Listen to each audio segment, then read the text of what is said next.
buenas tardes, queridos hermanos.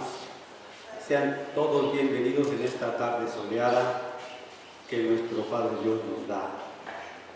Acompáñenme a hacer la lectura de hoy en el libro de Hechos, capítulo 12, versículos del 13 al 25.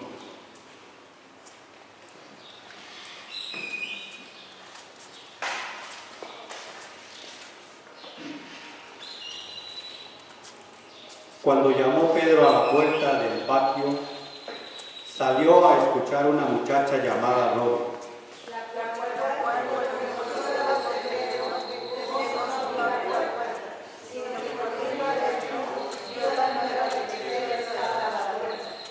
Y ellos le dijeron: «Estás loca». Pero ella aseguraba que así era. Entonces ellos decían: «Es su alma».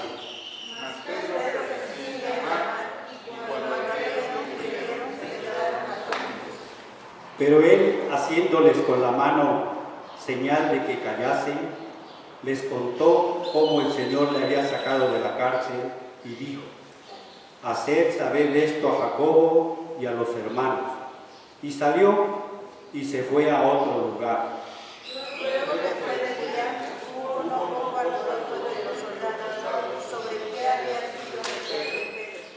Mas Herodes, habiéndole buscado sin hallarle, después de interrogar a los guardas, ordenó llevarlos a la muerte. Después descendió de Judea a Cesarea y quedó allí.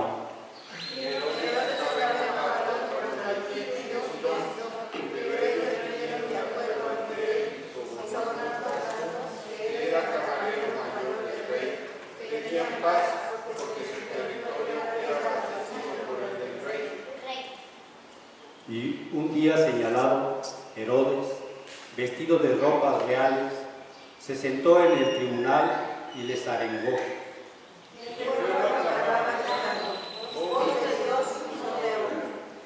Y al momento un ángel del Señor le hirió, por cuanto no dio la gloria a Dios, y expiró comido de gusanos.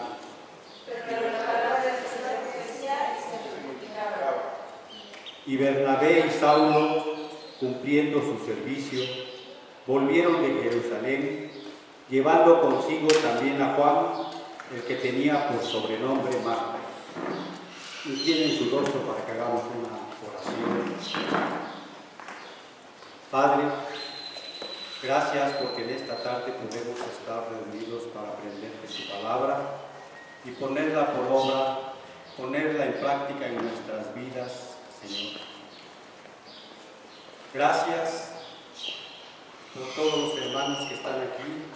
Gracias porque podemos orar por todos los varones de la iglesia, por nuestras esposas, por nuestros hijos, por los hermanos que no están, Señor, por enfermedad o por cualquier otro motivo. Guárdalos, Señor, bendícelos, para que no dejemos de congregarnos y asistamos a todas las reuniones de nuestra iglesia, Señor, para que tengamos un crecimiento espiritual. Padre, te damos gracias en el bendito nombre de tu Hijo amado Jesucristo. Amén. Ahora acompáñennos a dar nuestros himnos y alabanzas a nuestro Padre Dios. Nos ponemos de pie, por favor.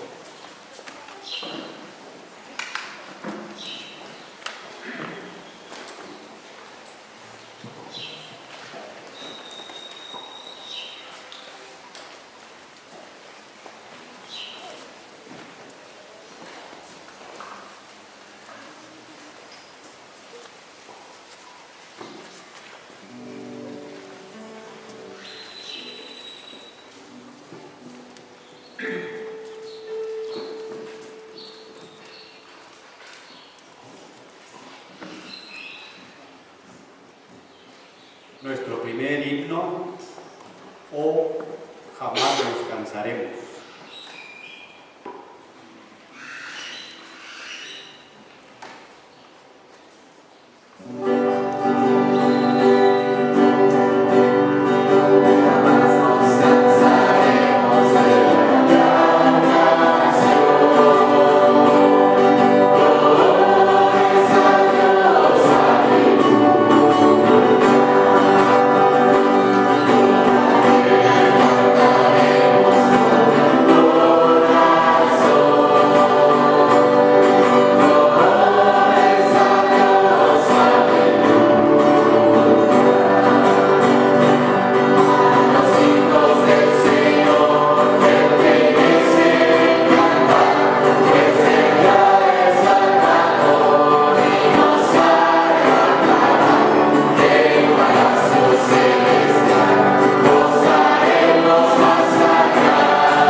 hermanos, la alabanza cubierto por las aguas.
glorioso intercambio.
pueden sentarse un momento, por favor.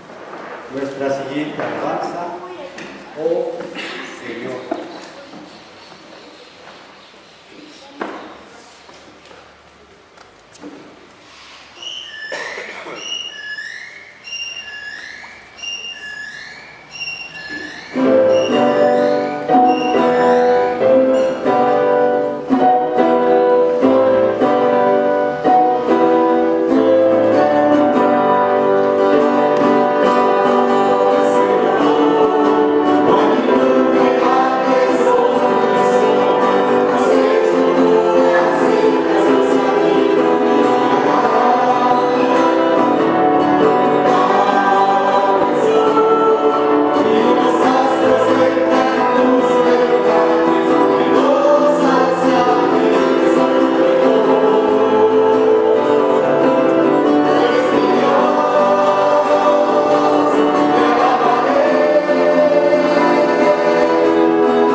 Dejamos nuestro lugar a nuestro pastor Juan Carlos con la palabra de hoy.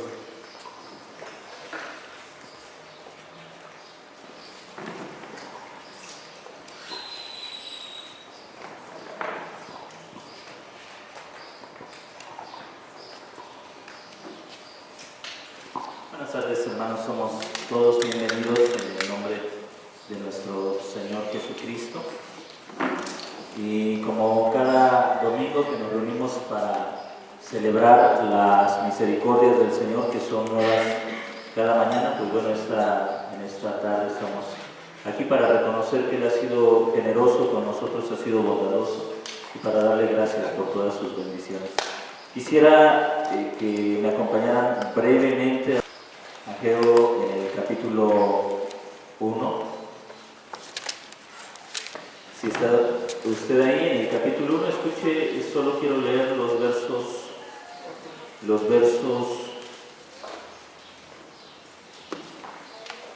5 hasta el verso 11. Y mire lo que dice esta porción de la Escritura. Desde el verso 3, entonces llegó palabra del Señor por medio del profeta Ageo para decir: ¿acaso es tiempo de que vosotros, especialmente vosotros, habitéis en casas artesonadas mientras esta casa está en ruinas? Pues ahora así dice el Señor de los ejércitos: considerad vuestros caminos, sembráis mucho y recogéis poco. Coméis y no os saciáis, bebéis, pero no a plenitud. Os arropáis, pero no entráis en calor. Y el asalariado echa su jornal en un saco roto. Así dice el Señor de los ejércitos: meditad sobre vuestros caminos, subid a los montes y traed maderos, y reedificad la casa, y yo lo aceptaré, y en ella mostraré mi gloria, dice el Señor. Emprenden mucho y resulta poco, meten en la casa, pero yo lo disipo. ¿Por qué? Dice el Señor de los ejércitos: porque mi casa está en ruinas mientras cada uno de ustedes se ocupa de su propia casa. Por eso, por causa de ustedes, los cielos han retenido la lluvia y la tierra su cosecha. Y he llamado a la sequía sobre la tierra y sobre los montes, y sobre el trigo, y sobre el mosto, y sobre el aceite, y sobre todo lo que produce la tierra, y sobre el hombre, y sobre el ganado, y sobre todo trabajo de sus manos. Una profecía que Ageo habla aproximadamente en el año 520 antes de Jesucristo, para motivar al pueblo de Israel a reiniciar los trabajos de reconstrucción de la casa de Dios, después de que por la invasión babilónica el templo de Salomón había sido destruido por mano de Nabucodonosor, después de los 70 años de cautiverio en Babilonia, y tras el edicto de Ciro el persa, un grupo de judíos regresa a Jerusalén con órdenes expresas de reconstruir el templo, y después de que comienza la reconstrucción del templo se detiene por problemas políticos, por los enemigos del pueblo de Israel, y ese periodo, ese tiempo se extiende por 16 años. Por 16 años se detienen los trabajos de reconstrucción de este templo, del templo que por mano de Zorobabel iba a ser reconstruido. Y después de esos 16 años el Señor levanta al profeta Ageo para que le recuerde a la nación de Israel cuál era su trabajo y cuál era la razón por la cual Dios los había no solamente sacado o regresado a la tierra, sino que los había sacado de Egipto, había formado de ellos un pueblo con un propósito particular, que en medio de ellos habitara la presencia de Dios. Y el templo era el símbolo y la señal de que Dios habitaba en medio de ellos. Pero cuando ellos regresan a Jerusalén, Israel se pierde en el trabajo de todos los demás. Ellos, si usted observa en la lectura de Ageo, ellos estaban haciendo lo que el resto de la gente, lo que el resto de las naciones hacían, ocupados en sus cosas, y se habían olvidado que la razón por la que Dios había levantado a ese pueblo era porque en medio de ellos la presencia de Dios se iba a manifestar. Hermanos, nosotros como iglesia no debemos olvidar que somos diferentes a las demás naciones, a las demás personas. Incluso en el Sermón del Monte el Señor Jesucristo acusó a los gentiles de estar ocupados en sus propias cosas y usar la oración como un medio de satisfacer las necesidades materiales por las cuales vivían. Se acongojaban, se afligían, porque muchas veces no habían logrado conseguir lo que deseaban conseguir, y en muchas ocasiones los gentiles usaban la oración como el medio por el cual los dioses satisfacieran esas necesidades. Y Jesús le dice y le recuerda a su pueblo, al pueblo de Israel en el tiempo de Jesús, y Dios a través del profeta Ageo, que el pueblo de Dios es un pueblo diferente. Nosotros no vivimos, hermanos, para perseguir los afanes del resto de las personas. Nosotros vivimos porque tenemos una encomienda, un trabajo, y es que a través de la iglesia la presencia de Dios se dé a conocer a las personas que están a nuestro alrededor. Eso debería hacer que nuestro trabajo fuera diferente al resto del trabajo de las personas. Mientras, como les decía el domingo pasado, la mayoría de las personas ven el sábado sábado y el domingo con una perspectiva al lunes, nosotros los creyentes tenemos que ver cada día de la semana con una perspectiva hacia el domingo. Es lunes, falta poco para el domingo. Es martes, falta poco para el domingo. Mientras que todos lo ven hacia adelante. Es lunes, ya me lo viene el fin de semana. Es lunes, ya va a ser viernes, ya va a ser sábado. Y es sábado, ya viene el domingo. Hay que prepararnos para el lunes y se nos olvida que nosotros como pueblo de Dios hemos sido elegidos con un propósito particular: edificar la casa de Dios. Ahora, esto es breve. Usted sabe que nosotros no estamos construyendo un templo, por lo menos no un templo material, sino que a través de la salvación, el apóstol Pedro nos dice, y Pablo también, que estamos siendo edificados como casa espiritual. Así que la mayor preocupación de nosotros debería ser cómo el templo de Dios está siendo construido a partir de nuestro trabajo. Todo nuestro esfuerzo, todos nuestros recursos, toda nuestra fuerza debería estar dirigida a que el templo de Dios se siga construyendo. Y no me refiero a aportar dinero o hacer donaciones para comprar un terreno y construir un templo, sino cómo nosotros como personas, a través de la enseñanza y de la práctica de la enseñanza, estamos siendo edificados como el templo de Dios donde habita el Espíritu Santo, porque así se nos prometió que en medio del pueblo de Dios habitaría el Espíritu Santo. En otras palabras, ¿qué ha hecho usted a lo largo de la semana para que la casa de Dios sea edificada, para que sea construida? O como los gentiles, como los que no conocen al Señor, nuestra vida ha girado alrededor solamente de nuestros trabajos, de lo que logramos con el trabajo, de lo que queremos alcanzar, de lo que queremos tener, o solo en eso se ha enfocado nuestra vida a lo largo de la semana. El profeta Ageo, por boca de Dios, les lleva a esto. Consideren en el verso 7 y también en el verso 4. En el verso 7, el Señor les dice a través del profeta Ageo: mediten sobre sus caminos, consideren sus caminos. Nuestra vida es como la de cualquier incrédulo, hermanos, solo metidos en el trabajo, pensando en lo que vamos a lograr a través del trabajo, en lo que vamos a conseguir, o como creyentes usamos el trabajo para seguir construyendo la casa de Dios. Medite y meditemos cada uno en nuestros caminos. Bien, vamos al Evangelio de Mateo, capítulo 7, versículos 15 al versículo 23.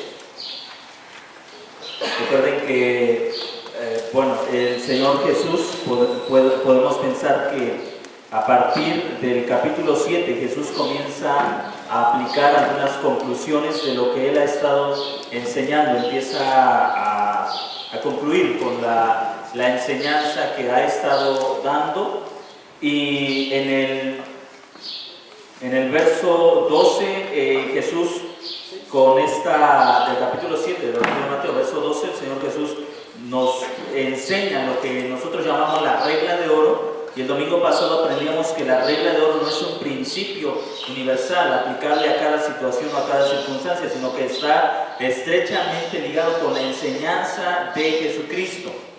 La regla de oro, en pocas palabras, Jesús nos enseña que es la condensación, el resumen de la ley y los profetas. La ley y los profetas, todo el Antiguo Testamento, la enseñanza de los apóstoles, la enseñanza de Jesús, es decir, desde Génesis hasta Apocalipsis, la Escritura nos conduce a entender la relación que debemos tener primero con Dios y como consecuencia o como resultado entre nosotros como creyentes.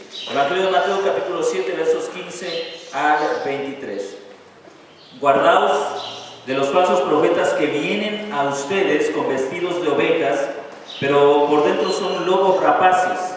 Por sus frutos los reconocerán. ¿Acaso se recogen uvas de los espinos o higos de los abrojos? Así todo árbol bueno da frutos buenos, pero el árbol malo da frutos malos. No puede un árbol bueno dar frutos malos, ni un árbol malo dar frutos buenos. Todo árbol que no da buen fruto es cortado y echado al fuego. Así que por sus frutos los conocerán.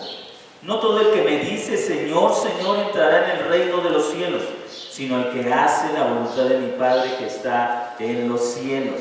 Muchos me dirán en aquel día, Señor, Señor, ¿no profetizamos en tu nombre y en tu nombre echamos fuera demonios y en tu nombre hicimos muchos milagros?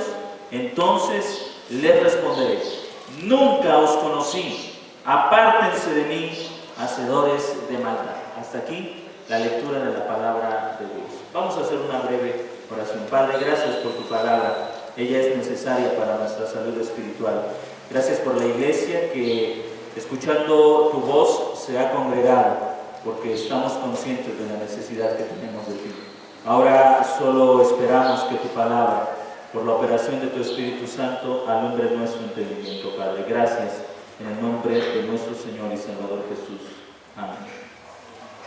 Hermanos, como hemos visto, cada una de las enseñanzas que Jesús da está relacionada y a lo largo del Sermón del Monte hemos visto que el propósito fundamental de Jesús fue hacer un contraste entre la justicia falsa de los maestros de la ley, de los fariseos, de los escribas, y la justicia verdadera revelada en la persona de Jesucristo.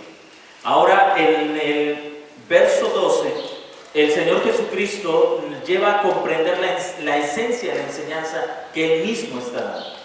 Nosotros no podemos, hermanos, cumplir con la ley, con la regla de oro, con este enunciado de hagan a los hombres lo que quieran que ellos les hagan, si nosotros tenemos una falsa justicia. Ahora, si yo tengo una falsa justicia, yo no puedo cumplir con la regla de oro y por lo tanto no puedo cumplir con la ley y los profetas. Pero hay un problema mucho mayor. La falsa justicia me arrastra a la puerta que es ancha y que el camino es espacioso. La verdadera justicia me lleva a la puerta estrecha y al camino angosto. Pero esto también está relacionado con el verso 15.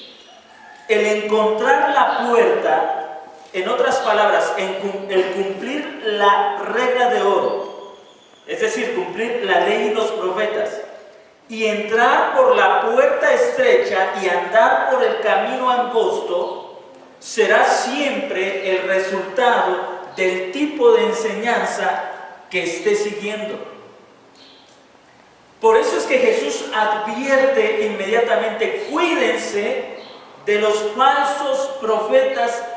Observe cómo dice que vienen a ustedes.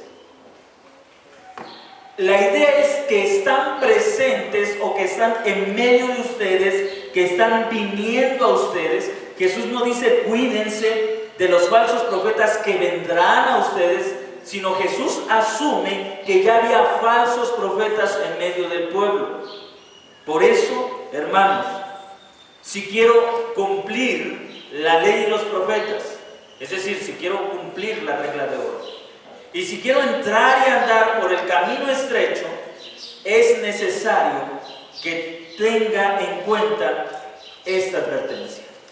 Creo que, hermanos, para el momento en que el Señor Jesús está hablando a la multitud que está ahí congregada, la ocasión es importantísima, porque ellos han sido testigos de muchos maestros falsos y falsos profetas que se han levantado en medio de ellos. Ahora, la verdad estaba en medio de ellos. El hombre enviado por Dios, aquel que venía a dar a conocer a Dios, estaba en medio de ellos y estaba hablando la verdadera justicia. Y el Evangelio de Juan, en el capítulo 5, verso 39, nos deja ver un poco de lo que estaba sucediendo con aquel pueblo. Los falsos maestros estaban apartando al pueblo de la verdad. En Juan 5:39, el Señor Jesucristo acusa a los fariseos con estas palabras: ustedes escudriñan las Escrituras porque creen que en ellas está la vida eterna. Y esta acusación termina con una sentencia triste, con una declaración bastante dolorosa: y no quieren venir a mí para que sean salvos. Los fariseos conocían la Escritura, la interpretaban y la enseñaban, pero ellos mismos no querían creer en Jesús como el que era revelado en las Escrituras. Es a esto a lo que Jesús se está refiriendo en estos versículos. Cuando el Señor Jesús lanza esta advertencia al pueblo, está diciéndoles que si ellos realmente quieren entrar por la puerta estrecha y andar el camino angosto de la justicia, tienen que apartarse de las falsas enseñanzas. Quiero que note usted aquí que Jesucristo no es un maestro, no es un hombre tolerante, tampoco es sincretista. Jesús no viene a ellos diciéndoles, mientras aquellos maestros les hablen de la ley y les enseñen cosas buenas, ustedes escúchenlo y si pueden añadir un poco de lo que yo les enseño, está bien. Jesús es completamente estricto en este aspecto de la verdad. El Señor Jesús dice, el camino es estrecho. Si ustedes quieren entrar al camino de salvación, se darán cuenta que este es estrecho y demasiado estrecho. No caben otras posturas, no caben otras interpretaciones, no caben otros puntos de vista. La única verdad que los puede hacer salvos estaba frente a ellos, era la persona de Jesucristo. Hay una advertencia solemne en estas palabras, y una advertencia, hermanos, que no debe dejar de sonar en nuestros oídos, porque esta verdad no solamente fue una realidad en el tiempo de Jesús, fue una realidad en el tiempo del apóstol Pedro. Recuerda usted en la segunda carta de Pedro, en el capítulo 2, verso 1, el apóstol Pedro escribe a la iglesia: hubo falsos profetas en medio del pueblo, como habrá falsos maestros en medio de ustedes, que los harán errar del camino de la verdad. Hermanos, la salvación no solamente tiene que ver con la confesión de un nombre.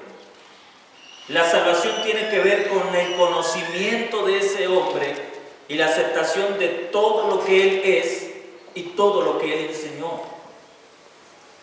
La salvación no solamente tiene que ver con la confesión de un nombre. Una persona no puede decir y no puede tener la certeza de decir: yo soy salvo porque creo en Jesucristo, y a la vez esa misma persona desconoce a Jesús en su persona y en su enseñanza.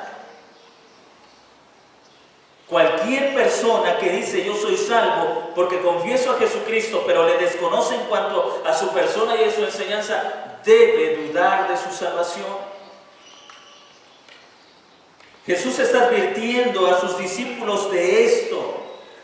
Jesús les está enseñando lo que ellos deben creer y aceptar como verdad, y les advierte: en medio de ustedes hay falsos profetas, falsos voceros de Dios. La palabra profeta significa vocero, alguien que anuncia un mensaje. Hay falsos profetas en medio de ustedes. ¿Qué significa eso? Muchos de los maestros de la ley se levantaron diciendo: este no es el Cristo. ¿Y en nombre de quién lo hacían? En nombre de Dios. Ellos decían: Jesús no es el Cristo, este no es el Mesías, vamos a matarlo, crucifiquémoslo porque este es un impostor. Esta gente se estaba levantando en el nombre de Dios. Ahora, ¿cómo venían a ellos? En esta tarde, hermanos, vamos a analizar el resultado de la falsa enseñanza y el carácter de los falsos maestros. El resultado de la falsa enseñanza y el carácter de los falsos maestros. El Señor Jesucristo habla de estos hombres con estas características. Ellos son primero falsos voceros, personas que se han autonombrado mensajeros de Dios y que hablan en nombre de Dios, pero ellos son falsos. Mire lo que escribe el profeta Jeremías en el capítulo 23. Jeremías capítulo 23.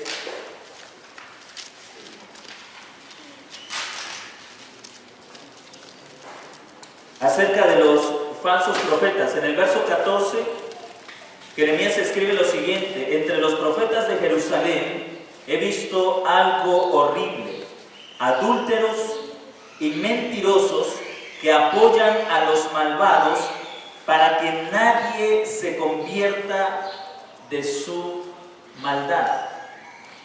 ¿Cuál es el resultado de la falsa enseñanza? Nadie se convierte de su maldad. ¿Cómo podemos distinguir entre un falso, y eso era relevante para la iglesia, para el pueblo de Israel, cuando Jesús les estaba hablando, esto era relevante para ellos, porque la enseñanza siempre debe tener un fruto, siempre debe tener resultado. Los falsos profetas que estaban hablando en el tiempo de Jeremías, antes del exilio, mientras Jeremías decía, el Señor vendrá sobre esta nación impía y los llevará al exilio, los falsos profetas hablaban paz y prosperidad en el nombre del Señor. ¿Y qué provocaba eso? Nadie se convertía de sus impíos caminos, nadie se convertía de su maldad. Regrese conmigo al Evangelio de Mateo, capítulo 7. El Señor Jesucristo está diciendo, hablando acerca del carácter de estos hombres. Él dice que son falsos. Ellos hablan en nombre de Dios, pero ellos desconocen al Dios del que hablan. Usan el nombre de Dios, pero ellos desconocen a ese Dios. No lo conocen. Usted puede leer en casa el capítulo 23 del profeta Jeremías y va a encontrar una parte donde Dios, hablando a través del profeta Jeremías, dice a los falsos profetas: si hubieran estado en mi consejo, en otras palabras, si estos hombres hubieran conocido mi palabra, la hubieran escuchado, sabrían quién soy y lo que tengo que decirle a este pueblo. Los falsos profetas entonces hablan en nombre de Dios, pero no conocen a Dios, lo desconocen. Segundo, en el mismo verso 15 de Mateo capítulo 7, ellos solamente tienen una apariencia. Vienen a ustedes con vestidos de ovejas, pero por dentro son lobos rapaces. Pablo escribió acerca de los falsos cristianos con estas palabras. Él dijo: tienen apariencia de piedad, pero niegan la eficacia de la piedad. Así que ellos son falsos, primero porque hablan en nombre del Dios que no conocen, y segundo porque tienen una apariencia que no concuerda con su carácter. Ellos aparentan lo que no son. Aquí tenemos, hermanos, una descripción de los falsos profetas. Esto es importante. ¿Cómo es posible que el pueblo de Israel podía reconocer a estos falsos profetas si se han vestido de una falsa piedad? Jesús dice en el verso 16: por sus frutos los conocen. ¿Qué significa esto? Con una pregunta, Jesús lleva a sus discípulos a una reflexión. ¿Acaso se recogen uvas de los espinos o higos de los abrojos? Así todo árbol bueno da frutos buenos, pero el árbol malo da frutos malos. Primero, Jesús les dice: cuidado con los falsos profetas. Son falsos porque hablan del Dios que no conocen. Son falsos porque tienen una apariencia que no concuerda con su carácter. Y luego, con una pregunta, los lleva a entender la esencia de ellos. ¿Puede recogerse uvas de los espinos? No, así es. No se pueden recoger uvas de los espinos. Y Jesús explica esta pregunta. Todo árbol bueno da frutos buenos, y todo árbol malo da frutos malos. Y la pregunta es: ¿a qué se refiere Jesús con esta analogía, con esta metáfora? En el verso 23, Jesús acusa a estos falsos profetas con estas palabras: entonces les diré, nunca los conocí, apártense de mí. Escuche usted esto: hacedores de maldad. Quizá en nuestra versión no sea tan claro lo que Jesús está diciendo.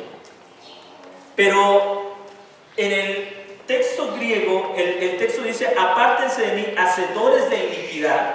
Y la palabra iniquidad está relacionada con quebrantadores de mi ley. Es decir, apártense de mí ustedes que no obedecen mi palabra. Espero que usted vaya ya siguiendo el argumento. ¿Cómo podemos conocer si una persona es buena o es mala? Por los frutos, podemos decir. Pero ¿no es cierto que a veces nuestro juicio puede estar torcido? Y podemos decir de una persona: es una buena persona. Incluso nosotros a veces nos confundimos porque decimos: a lo mejor fulano de tal es malo en esto, pero tiene muchas virtudes, es una buena persona en estas cosas. Y cuando evaluamos generalmente a un predicador, a un maestro, a veces, hermanos, no sabemos exactamente cómo evaluar y decimos: bueno, quizá este pastor es un mal esposo, es un mal padre, pero es un buen pastor. O es un buen esposo, aunque es un mal padre. Quizá nosotros estamos pensando: bueno, a veces los espinos dan uvas y a veces las uvas, ¿cómo se llama el árbol de la planta de uva? La vid. A veces la parra, la vid, da espinas. Y con eso tratamos de disculparnos o disculpar a las personas.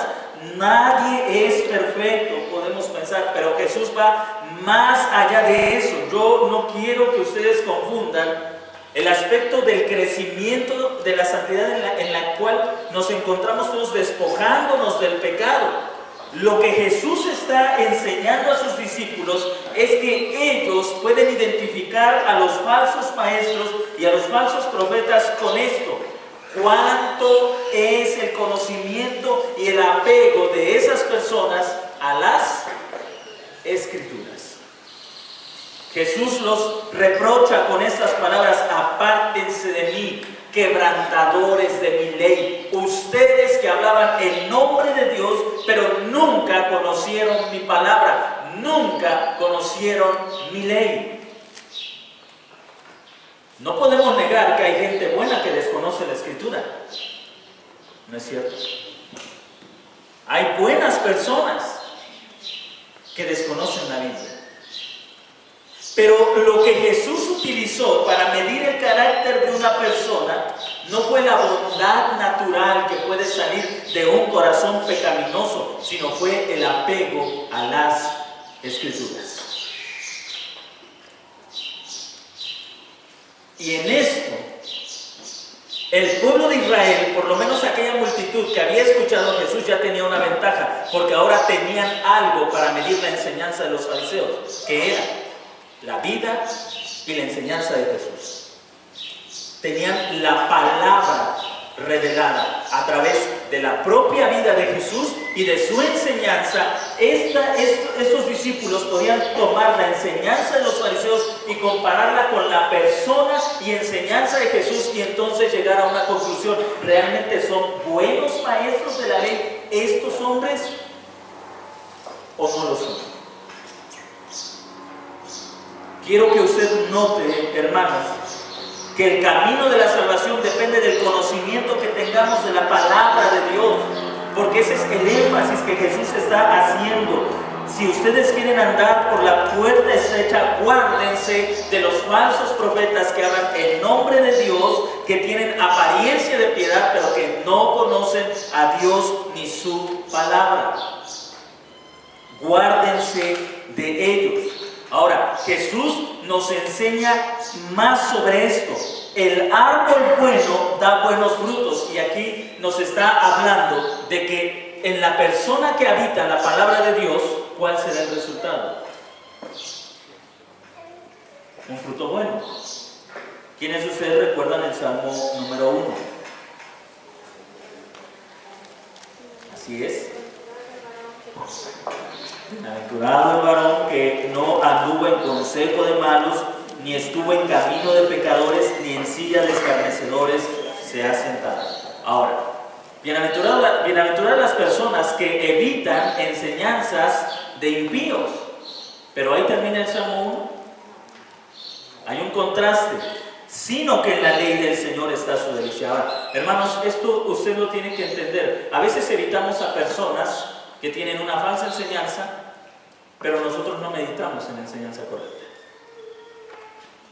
¿Y dónde nos quedamos? En un vacío. La bienaventuranza no solamente está en desechar la falsa enseñanza, sino en meditar en la que es correcta, sino que en la ley del Señor está en su delicia y en su ley medita de día y de noche. Entonces, y solo entonces, cuando el hombre medita en la ley de Dios día y noche, es que puede llegar a ser un árbol bueno que da fruto bueno. Será como árbol plantado junto a junto a corrientes de aguas, que da su fruto a su tiempo y su hoja no se marchita, y todo lo que hace prosperará. Solo hasta entonces. El gran problema de la iglesia en la actualidad es que muchos cristianos, demasiados cristianos, tienen un concepto de bondad sobre sí mismos que no parte de las Escrituras. Mucha gente dice: yo soy una buena persona. ¿Y con base en qué haces esa declaración? Bueno, pues yo creo que soy una buena persona porque no me meto con nadie. Bien, ¿meditas en la ley de Dios día y noche? Bueno, no tengo tiempo, si vieras cuánto trabajo tengo, y luego lo difícil que es, termino cansado, no tengo tiempo, pero yo soy una buena persona. No, la Biblia dice que el hombre bueno es el que medita en la ley del Señor día y noche. No el que tiene un conocimiento superficial de alguna parte de las Escrituras.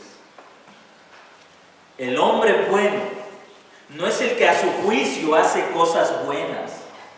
No es el que se quede en el vacío de yo no me llevo con la gente mala, los evito, no los escucho, pero no tengo tiempo para meditar en la palabra de Dios. Entonces se quedan en un tipo de limbo. Ese no es el hombre bueno, ese es contado con los impíos porque desconoce la ley de Dios.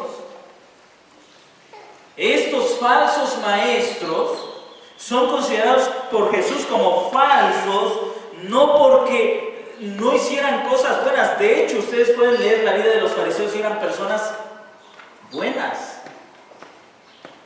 Pero ellos desconocían la ley de Dios. Y Jesús los juzga en virtud de su ley. Ahora observe en el verso 21. Así que vemos el carácter de ellos. Vemos el resultado de su enseñanza. La falsa enseñanza aparta al hombre del Señor. Verso 21. No todo el que me dice Señor, Señor entrará en el reino de los cielos, sino el que hace la voluntad de mi Padre que está en el cielo. Verso 22. Muchos me dirán en aquel día: Señor, Señor, ¿no profetizamos en tu nombre? ¿De quién está hablando Jesús? De los falsos profetas, maestros. ¿No hablamos en tu nombre? ¿No profetizamos en tu nombre? Ahora, observa usted cómo se refieren estos hombres a Jesús. ¿Con qué título? Señor, Señor. ¿Y cómo les contesta Jesús? Apártense de mí. Nunca los conocí. Apártense de mí. ¿Se da cuenta que la confesión no es igual a salvación? Muchas personas confiesan el nombre del Señor, pero no viven de acuerdo a su voluntad. No andan de acuerdo a la voluntad del Señor. Escuche usted lo que dice en el verso 23. Nunca les conocí. Verso 21. No todo el que me dice Señor, Señor entrará en el reino de los cielos, sino el que hace la voluntad de mi Padre que está en los cielos. Ahora, ¿cuál es el contraste y cómo puede usted identificar a un verdadero creyente, a un verdadero maestro de la palabra de Dios? ¿Qué hace? Porque conoce y hace, exactamente. Conoce y hace la voluntad del Señor. Estamos saturados de cristianismo en la actualidad. Muchas personas hablan de Dios, mucha gente habla del Evangelio, muchas personas dicen, creen en Jesús, piden a Jesús, acepta a Jesús, y a la par nos damos cuenta de la gran cantidad de personas que desconocen sus Biblias. Eso nos indica, hermanos, que mucho del cristianismo en la actualidad es un cristianismo falso. Mucho del cristianismo en la actualidad es un cristianismo falso porque anuncian a un Jesús desconocido, porque hablan de un Jesús que no conocen y no conocen porque no han leído sus Biblias. Y si no conocen a ese Jesús, ¿cómo pueden enseñar a la gente acerca de la voluntad de este Jesús?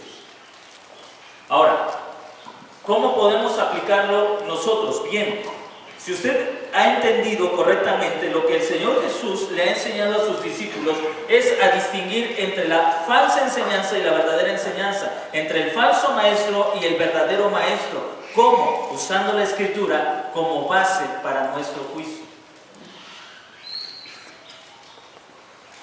Y nosotros tenemos que aprender a distinguir en varios aspectos.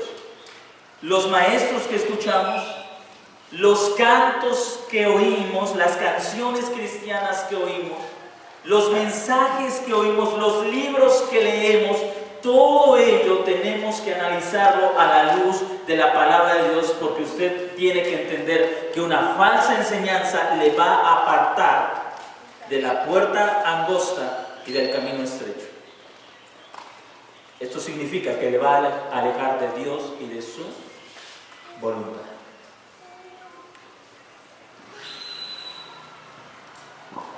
Creo que aquí pueden surgir algunas preguntas. Número 1.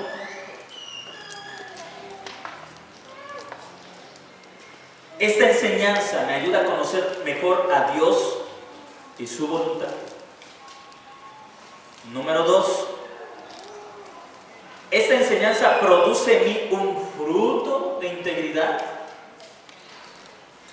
¿Como resultado de qué? De conocer a Dios y su voluntad. Cuando usted escuche, y particularmente ahora que somos más dados, o las iglesias, los creyentes son más dados a escuchar música que a escuchar predicaciones o leer libros, tenemos que aplicarlas igual. Ayer estaba viendo un video de un grupo muy conocido en muchos círculos cristianos, Miel San Marcos, que va a estar en Tehuacán en mayo, y escuché algunas de sus canciones. Ellos hablan de un Dios poderoso, de un Dios que hace proezas, pero ese Dios poderoso y que hace proezas suena más a la mitología griega que a la revelación de la palabra de Dios. Ahora, ¿a cuántas iglesias ese tipo de música está nutriendo sus mentes? ¿Cuántas iglesias están aprendiendo teología como resultado de ese tipo de canciones? Preguntémonos, ¿cuál será el resultado de ese tipo de música en la vida de esas personas que dicen conocer a Cristo? ¿Cuál? Un entendimiento incorrecto de Dios. En algunas ocasiones les he dicho, ¿se han dado cuenta cómo la iglesia habla hoy más del poder de Dios que de su santidad? Tengo un problema, Dios es poderoso, Dios es de proezas, Dios me puede sacar de este problema. Pero desconoces al Dios que es santo y que dice arrepiéntete. Hablamos de un Dios súper poderoso. Me encuentro en una situación difícil y entonces recuerdo el canto que dice, Dios es Dios de proezas. Pero ¿dónde está la santidad de Dios, que es la base de su relación con el hombre? Antes que Dios se diera a conocer a Moisés y al pueblo de Israel como el Dios Todopoderoso, se dio a conocer como Yahvé, es decir, el Dios Santo, Santo, Santo. Y lo que Dios estaba a punto de hacer con la nación de Israel partía de su santidad, no de su poder, porque su poder está arraigado en su santidad. ¿Cuántas personas hablan de un Dios que desconocen?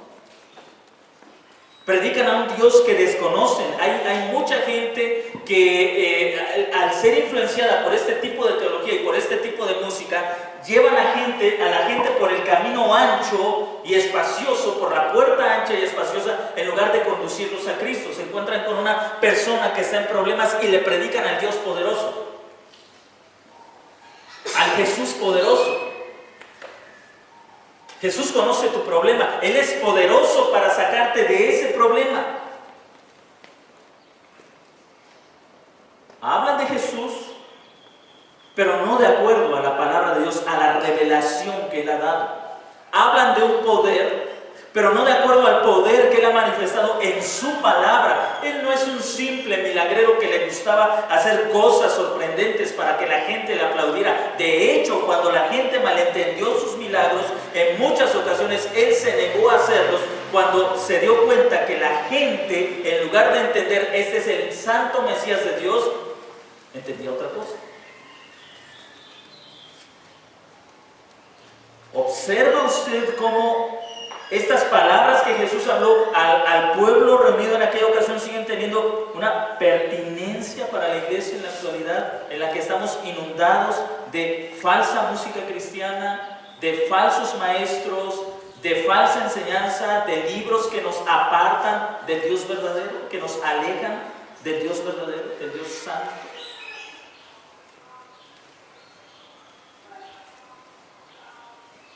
¿Cuánta gente realmente se ve necesitada de arrepentirse? Después de un concierto de Miel San Marcos, después de un concierto de Marco Barrientos, ¿cuántas personas realmente se ven necesitadas de arrepentirse? Si lo único que se les ha presentado es un Dios de amor, que Él no va a castigar a nadie, que Él ama a todo el mundo y que Él te ama a ti, siente tu sufrimiento, siente tu dolor, que Él te comprende. ¿Cuántas personas realmente se ven motivadas a arrepentirse después de este tipo de enseñanza dada a través de la música? ¿Cuántas personas realmente se ven motivadas a arrepentirse? Hermanos, la situación para el pueblo de Israel realmente era importante. De esto dependía su entrada al reino de los cielos. Y yo sé que la mayoría de nosotros entendemos el reino de los cielos como morirte e irte al cielo. Pero Jesús está hablando más que de eso simplemente. Él está hablando del nuevo éxodo. Si Moisés sacó a Israel de Egipto para introducirlos a la tierra prometida, el Mesías los iba a sacar, los iba a libertar de la opresión en la que se encontraban bajo el poder de Satanás y los iba a introducir al reino de los cielos, a la autoridad del Mesías ahí, en ese momento. Así que el reino de los cielos no hace una referencia a cuando te mueras te vas a ir al cielo, sino a ser trasladado del reino de las tinieblas a la autoridad de Cristo, en el aquí y ahora. Pero la enseñanza era determinante para esto. Quisiera concluir, hermanos, que repitiendo nuevamente el verso 23 en esta amonestación que Jesús hace a sus discípulos, que Jesús hace a los que le están escuchando con estas palabras: apártense de mí, hacedores de maldad. Si la enseñanza no me está llevando a un sometimiento a la voluntad de Dios en mi diario vivir, no importa que con mis canciones yo confiese: Cristo, eres poderoso, tú eres grande, o Señor, tú eres sanador. No importa que yo confiese eso si la enseñanza o la música o los libros que estoy leyendo o la predicación que estoy escuchando no me está llevando a un sometimiento de mi vida a la voluntad de Dios? En el final del tiempo yo escucharé esas horribles palabras que Jesús pronunciará contra todos aquellos que fueron falsos y siguieron falsas enseñanzas. Nunca los conocí. Apártense de mí ustedes que nunca quisieron vivir de acuerdo a mi voluntad. Apártense de mí ustedes que nunca quisieron conocer mi palabra. Ustedes que estaban bien con el Dios me dijo, Dios me habló. Ustedes que cerraban sus Biblias, oraban y luego se levantaban, estaba llorando y Dios me dijo que hiciera esto. Ustedes escucharán esas palabras. Apártense de mí, hacedores de maldad, porque nunca quisieron conocer la verdad. Son palabras solemnes. Y es un juicio determinante que Jesús hace para aquellos falsos maestros de aquel tiempo y para todos los falsos de todos los tiempos, incluidos los de nuestros propios días. Ninguno de nosotros debe pasar por alto esta solemne advertencia que el Señor hace a sus discípulos. Si habremos de encontrar la puerta estrecha y andar por ella, debemos tener cuidado del tipo de enseñanza que está nutriendo nuestra mente y del tipo de música que estamos metiendo a nuestra casa.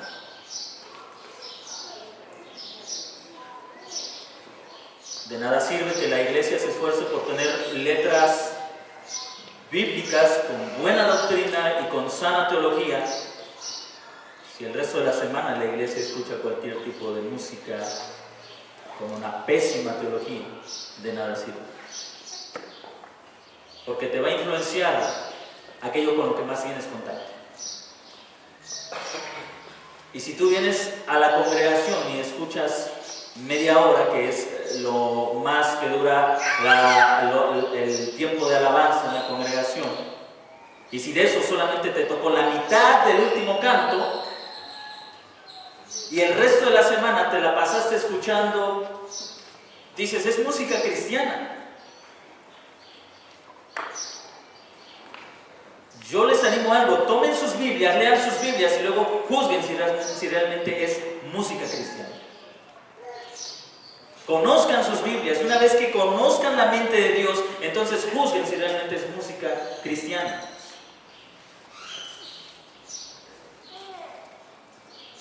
A veces en son de broma le digo a mi esposa, cuando escuchamos alguna música que no es cristiana, le digo, mire, es cristiana esa música porque habla de Dios. Se lo digo en son de broma porque muchos juzgamos con esa simpleza. Solo que hable de Dios y es cristiana. Pero la Escritura nos enseña que cristiano es lo que está de acuerdo a la mente de Cristo. Y lo que está de acuerdo a la mente de Cristo está de acuerdo y en conformidad a toda la Escritura. De esa forma Jesús juzgó a aquellos falsos maestros. Ellos eran falsos maestros porque tuvieron al Mesías, a Cristo enfrente de ellos y lo rechazaron. Dijeron, este no puede ser de quien hablen las Escrituras. Y Jesús simplemente les dijo, si ustedes me rechazan, entonces ustedes son falsos maestros. En resumen, todo se levanta o se destruye sobre la persona de Cristo, sobre lo que Dios a través de Cristo nos ha revelado sobre su carácter, sobre su esencia, sobre su santidad. No hay otra forma. Se da cuenta como muchas personas juzgan si es de Dios o no es de Dios con base en lo que les hace sentir. Esa canción seguramente la escribió un ángel porque cada vez que yo la canto siento que Dios me toca. Siento que el Señor baja y me abraza. Siento que el Señor está conmigo. De hecho, hermanos, es trágica la condición del cristianismo actual, que hasta a los muertos les componen canciones.